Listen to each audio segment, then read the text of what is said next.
Hi there, I'm Marjorie, and my dad totaled my car. But what really broke me? He stood beside my mom while she threw my things onto the sidewalk like I was nothing. That wasn't the beginning. It was just the final push in a lifetime of being erased, manipulated, used. They didn't just want me quiet, they wanted me gone. How did it get this bad? And why does family hurt the ones they claim to love? What time are you listening to this, and where are you watching from? Drop a comment below. I'd really love to know. The call came just after lunch, just as I was biting into a turkey sandwich and pretending the spreadsheet in front of me meant something. My father's name flashed on my phone screen like a bad omen. He never called during work hours, texted maybe, but called? No. "Hey," he said, his voice hollow. "I crashed your car." I didn't speak right away, not out of shock. I was waiting for the punchline, but there wasn't one. "What do you mean you crashed it?" I asked, each syllable biting. "It's totaled, honey, I'm okay. A little shaken, but your car's gone." I couldn't breathe. The break room felt like it had shrunk to a closet. My stomach flipped the sandwich right back up my throat. I walked out without saying a word to anyone. By the time I got home, the sun was low enough to cast long, judgmental shadows over our suburban driveway. Dad was already sitting at the kitchen table, cradling a cold beer, his eyes puffy. "Are you hurt?" I asked, my voice flat. He shook his head. "Just some bruises." Mom stood by the sink, arms crossed. "It wasn't his fault," she said without looking at me. "That car's too low to the ground anyway.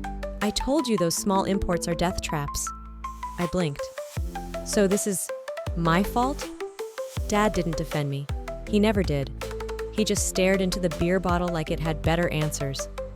"I need to use the family car until insurance sorts this out," I said, already tired of the conversation. Mom didn't hesitate. "That won't work. I need it for church group and your father needs rides. You'll have to find another solution." I laughed. Just once, bitter and sharp. "Another solution? I work overnight shifts and weekends. I can't exactly Uber to the hospital at 3 a.m. "That's not my problem, Marjorie." Her tone sliced cleaner than any insult. Not my problem. I'd heard those words from strangers, from supervisors, from exes, but from my mother? Still, I didn't yell. I didn't cry. I told her I'd figure it out and walked out of the room like it didn't gut me to do so. The next morning, I tried again. Maybe she'd cooled off. Maybe she'd remembered I was her daughter, not some stranger inconveniencing her day. "I was thinking," I began gently, "we could alternate days. I just need it for work. You can have it for everything else." She didn't even look up from her crossword. "You're not entitled to anything just because you had bad luck," Dad chimed in quietly. "Maybe Marjorie needs to learn some independence." Independence? I paid rent. I paid my own health insurance. I hadn't asked them for a dime since I was 22. "That's rich, coming from someone who wrecked my only transportation," I snapped. He flinched, but didn't argue. When I got home from the night shift, the driveway looked wrong. Then I saw them. My things, my duffel bag, my uniforms, my books, stacked like trash bags on the sidewalk. My pillows were already damp from the sprinkler system. I stood frozen. For a second, I thought maybe it was a mistake, a weird prank. Maybe Mom had hired a cleaner and they got confused. But the door didn't open when I knocked. It stayed shut. "Mom?" I said. Through the peephole, I heard her voice. Cold, controlled. "Don't cause a scene. I'll call the police." "You're kicking me out?" My voice cracked. "Because of a car?" "Because you're toxic," she said. "This house deserves peace." And just like that, I was exiled. It wasn't heat I felt on my face. It wasn't sadness. It was the kind of hollow that comes when you realize love had been conditional all along. I sat on the porch until the sky turned black and the streetlight buzzed overhead. Then I called the only person I trusted. "Tucker, I need a place to crash tonight." He didn't ask questions, just said, "I'm on my way." As I waited, I checked my phone. One new text from my sister Deborah. "Heard what happened. Mom said you lost it again. Typical." I didn't cry. I just stared at the screen, then at the night. "I guess I finally know what I'm worth to them," I whispered to no one.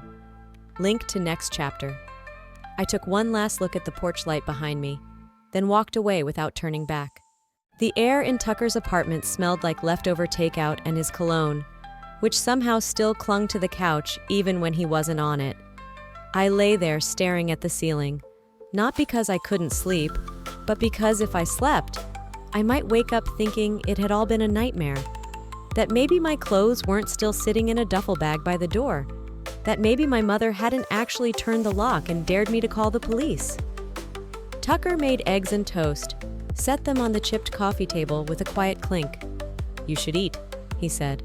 I nodded, didn't move. "I don't think she's coming around," I whispered. "This isn't a fight, it's a final decision." "She showed you who she was," he replied. "Believe her." It sounded so easy when he said it, but belief isn't the hard part. It's grieving the version of someone you thought you had. That afternoon, Dad knocked on the apartment door. Not a call first, just showed up.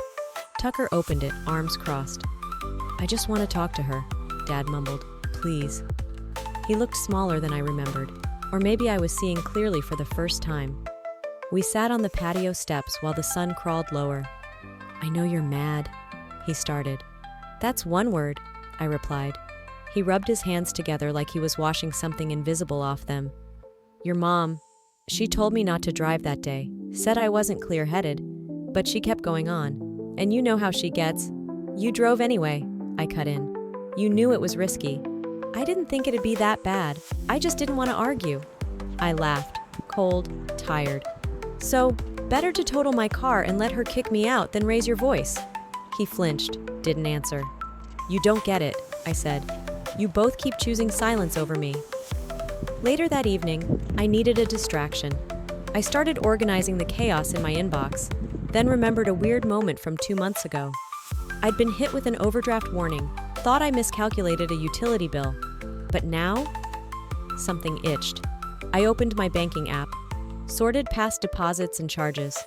There it was, a transfer of $2,400 to an external account. The memo line read, "Family help," but it wasn't my handwriting. Digging deeper, I saw it. My own account login had been used from Dad's old iPad, the same one he asked to borrow last fall when his email wasn't working.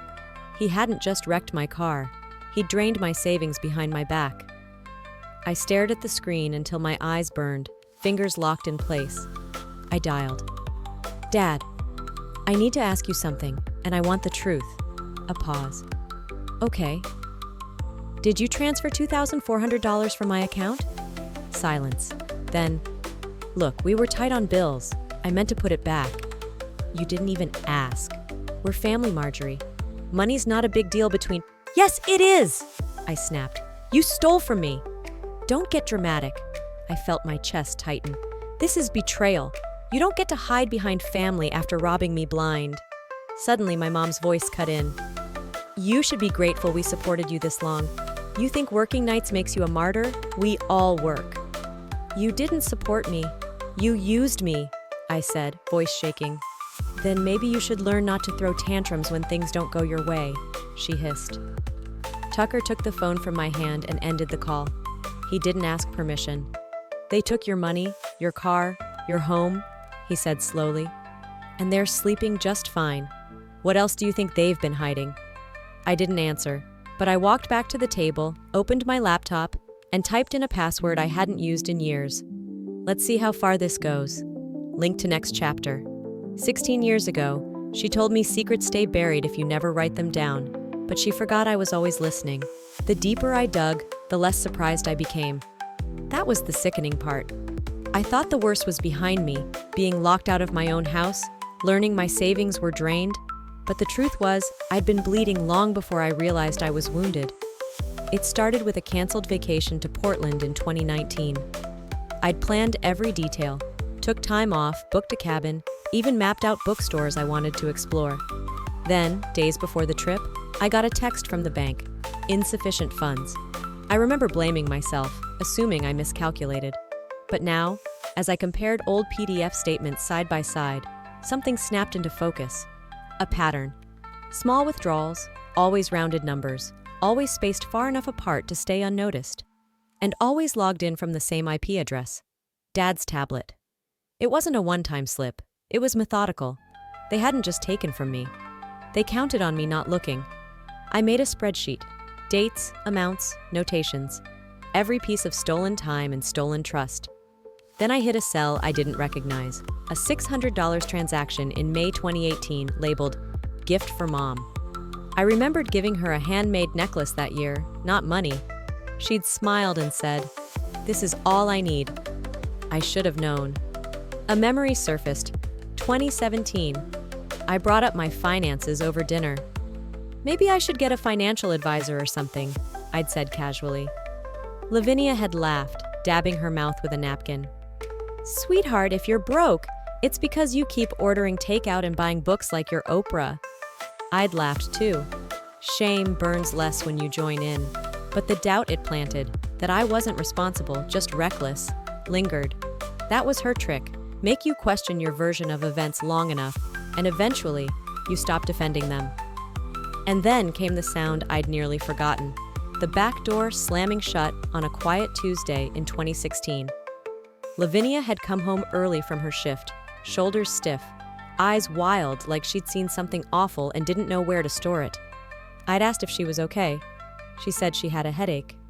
That night, I overheard her on the phone. "They suspended me. I'm lucky they didn't sue." She never brought it up again. Now, scanning through my old email backups, I found a message from one of her colleagues, archived in a folder I didn't even know existed. It was a forwarded report about a medication error. Lavinia had administered the wrong drug to a patient during a double shift. The patient survived, but barely. Another nurse, Carla, had stepped in and claimed responsibility. I remember Carla, soft-spoken, always bringing banana bread to the break room. 2 months later, she resigned. That was it. Lavinia had built her peace of mind on other people's silence. On mine. On Carla's.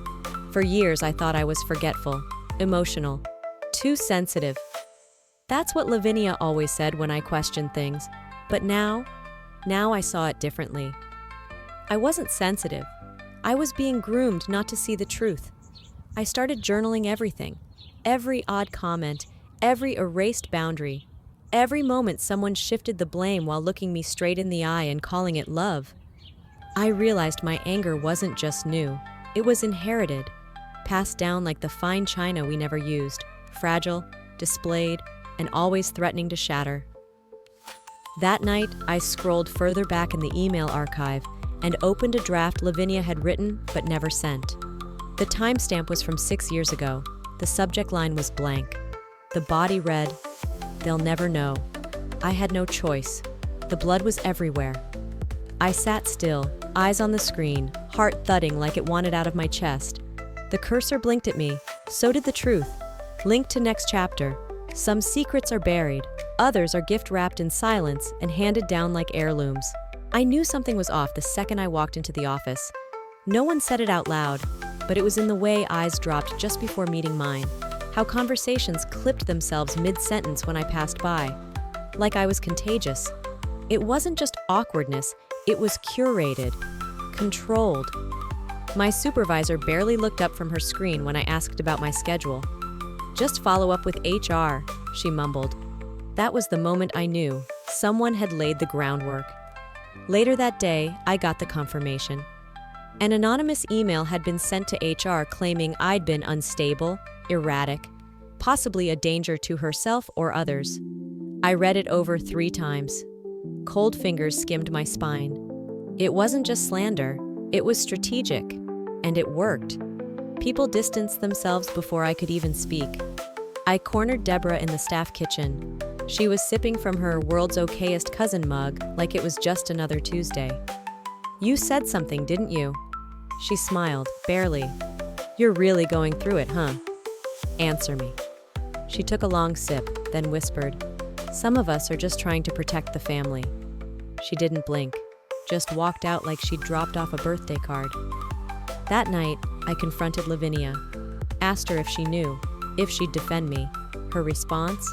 Maybe therapy wouldn't be such a bad idea.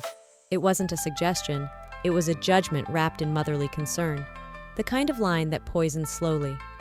I went silent, not because I agreed, because I knew anything else I said would be twisted into proof. Later, I sat in my car for 2 hours with the engine off, lights off, replaying every conversation I'd had with them over the years. The gaslighting wasn't new. I had just learned to breathe through it like secondhand smoke. 16 years ago, I was 12. Lavinia had gotten off her shift early and walked in like someone had taken the air out of her. She didn't speak during dinner, just nodded when Dad asked if she was okay. That week, I noticed she wasn't going into work. She said it was a vacation, but she was checking the phone every hour, nervously, like waiting for a verdict. Years later, I found the truth buried in an obituary notice I stumbled across by accident. Carla Whitmore, former nurse, died by suicide.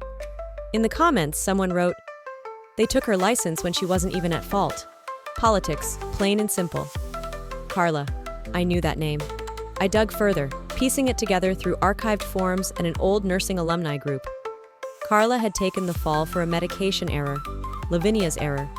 The same Lavinia who, 6 months after Carla's funeral, was promoted to lead supervisor. She wore the new badge like a medal. Never once mentioned Carla again. And now, I was Carla 2.0. Except I wasn't going to disappear. I started journaling everything. I kept receipts, literal and emotional. I printed the HR email.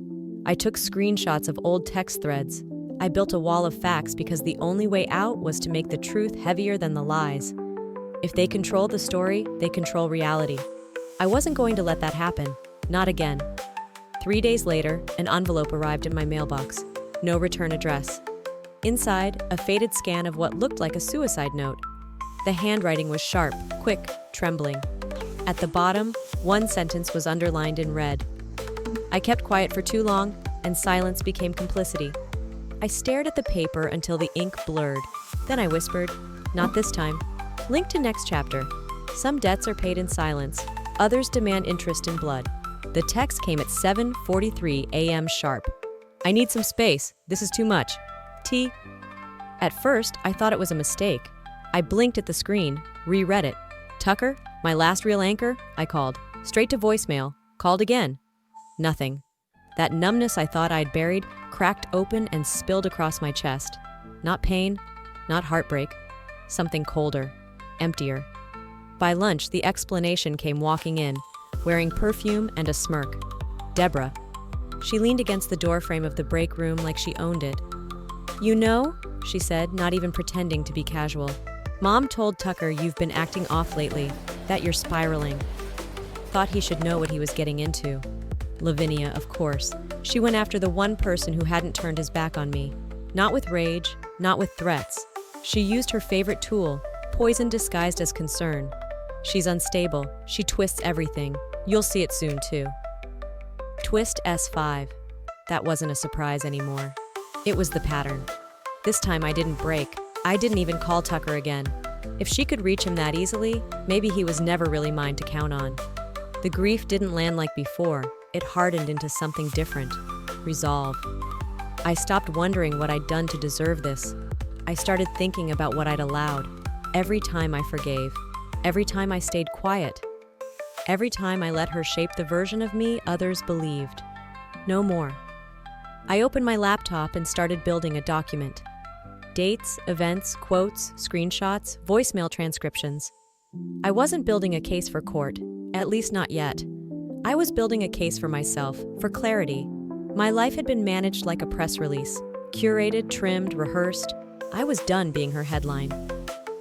16 years ago, it was July, a barbecue at Aunt May's.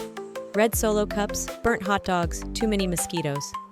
I was 19, bored and looking for Diet Coke when I heard sobbing from the garage. It was Deborah, hunched over on the steps, whispering into her flip phone.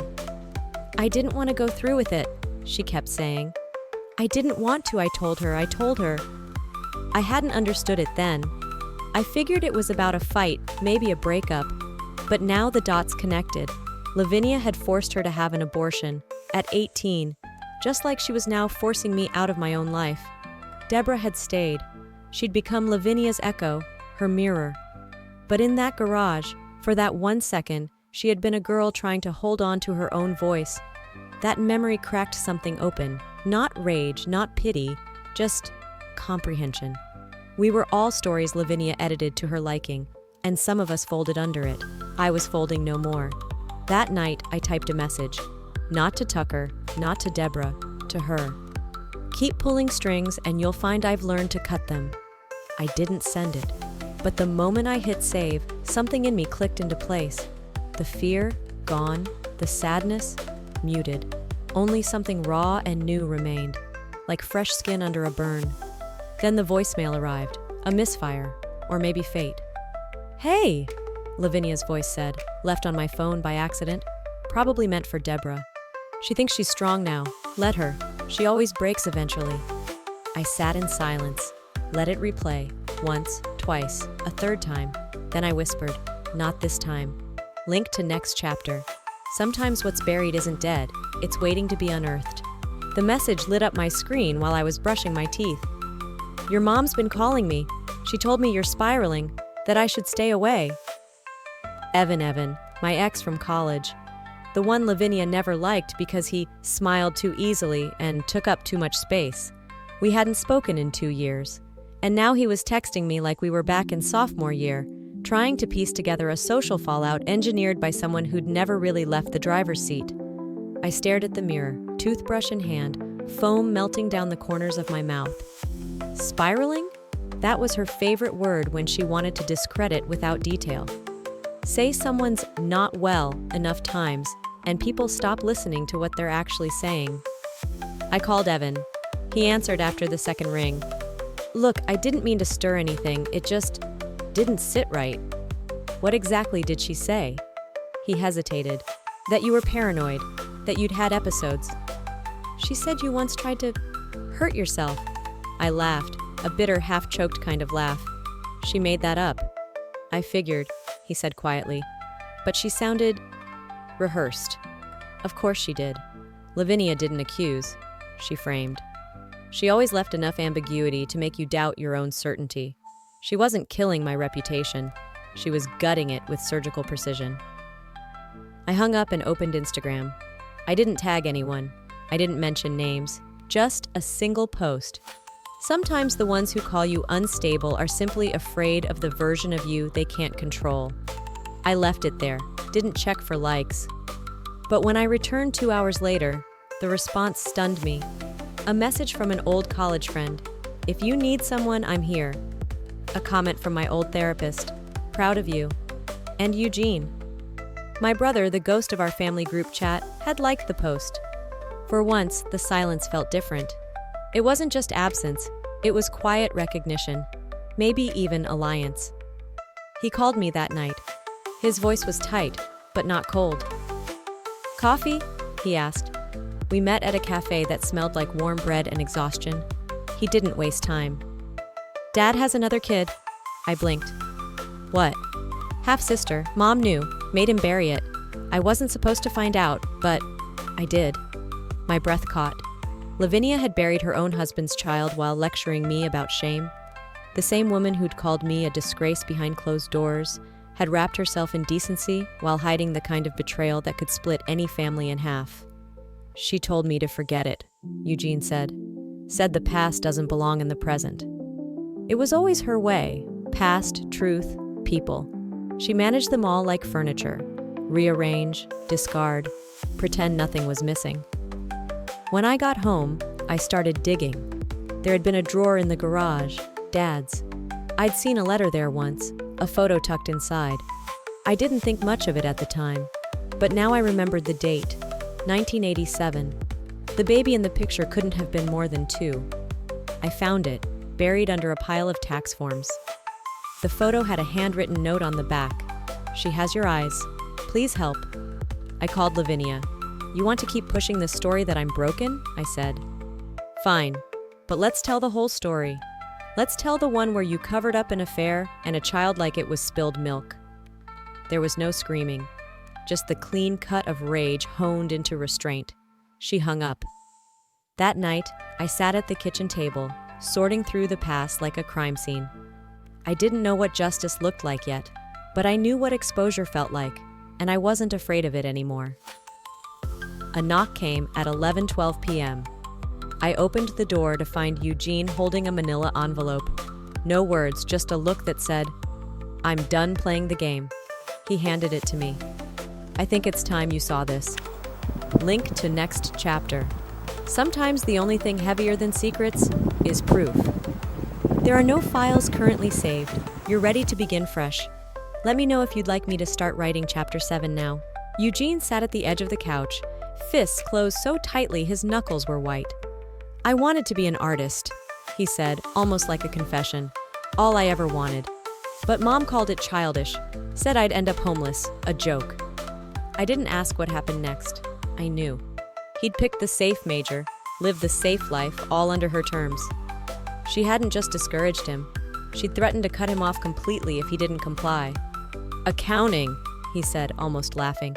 I still flinch when I hear that word. I felt my hands tighten around the mug of coffee. How many futures had she stolen with that polished voice of concern? Those veiled threats disguised as guidance. Eugene looked up, eyes watery. I watched you fight. I should have fought too. I didn't say what I was thinking. He never stood a chance. None of us did. That night, alone in my room, I received an email. The subject line read, "Peace." For a moment I stared at it, foolishly hoping for an apology, some sign of regret. I opened it. The message was 2 paragraphs of legal jargon. Cease and desist. Libel. Reputational harm. A drafted warning so sterile and calculated it could have come from a textbook. The tone wasn't hers, it was a lawyer's. But the intent was unmistakably Lavinia's. If you continue to spread false and defamatory statements, it said, further legal action will be pursued.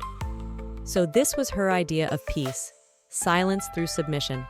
I let out a dry laugh. She'd always fought in whispers, with cold glances and gaslighting, but now she'd come out swinging, paper bullets, signature threats. She's scared, I muttered. Not of lies, but of truths getting air. I called Eugene. Did you hear anything about her getting a lawyer involved? Yeah, he said. Same guy she used when she tried to keep Dad's sister from contesting Grandma's will.